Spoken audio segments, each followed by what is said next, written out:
Hello guys, मेरे channel गीत corner में आपका स्वागत है। मैं एक नाच गीत सुना रही हूँ, देखिए आप लोगों को पसंद आएगा तो लाइक करिएगा, कमेंट करिएगा। देवरू गाजीपुर में हो, देवरू गाजीपुर में लागल बा बजरिया, बजरिया तो का जाए के पड़ी। देवरू गाजीपुर में हो, देवरू गाजीपुर में लागल बा बजरिया, बजरिया तो का जाए के पड़ी। हमरे मथवा जोगे हो, हमरे मथवा जोगे टिकवा बिकाला, टिकउआ तो के आन के पड़ी। हमरे माथे जोगे हो, हमरे माथे जोगे टिकवा बिकाला, टिकउआ तो के आन के पड़ी।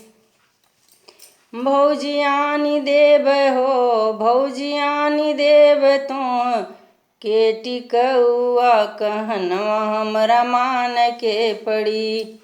भौजी आनी देव हो, भौजी आनी देव तो के टिकउआ कहनवा हमरा मान के पड़ी।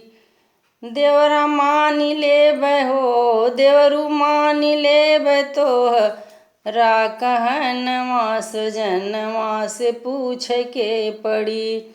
देवरू मानी लेब हो, देवरू मानी लेब तो रा कहनवा सजनवा से पूछ के पड़ी। देवरू गाजीपुर में हो, देवरू गाजीपुर में लागल बा बजरिया, बजरिया तो के जाए के पड़ी।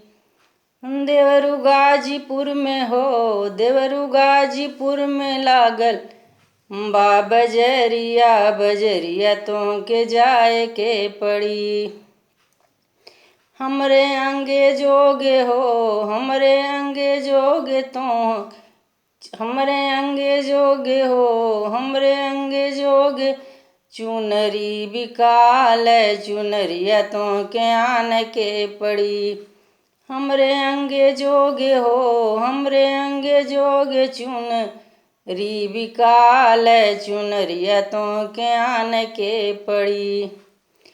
भौजी आनी देव हो, भौजी आनी देव तो के चुनरिया कहनवा हमरा मान के पड़ी। भौजी आनी देव हो, भौजी आनी देव तो के चुनरिया कहनवा हमरा मान के पड़ी।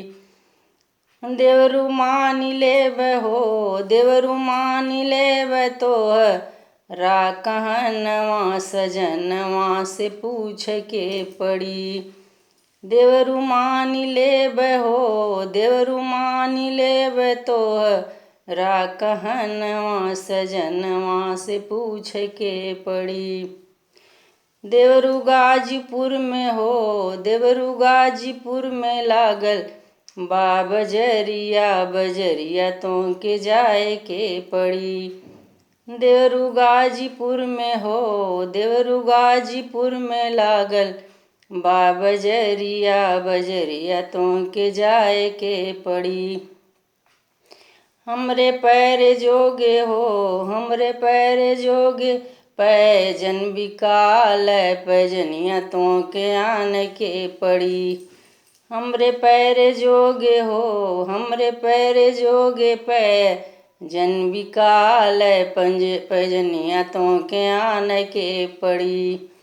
भौजी आनी देव हो, भौजी आनी देव तो के पैजनिया कहनवा हमरा मान के पड़ी। भौजी आनी देव हो, भौजी आनी देव तो के पैजनिया कहनवा हमरा मान के पड़ी। देवरू मानी लेब हो, देवरू मानी लेब तो रा कहनवा सजनवा से पूछ के पड़ी।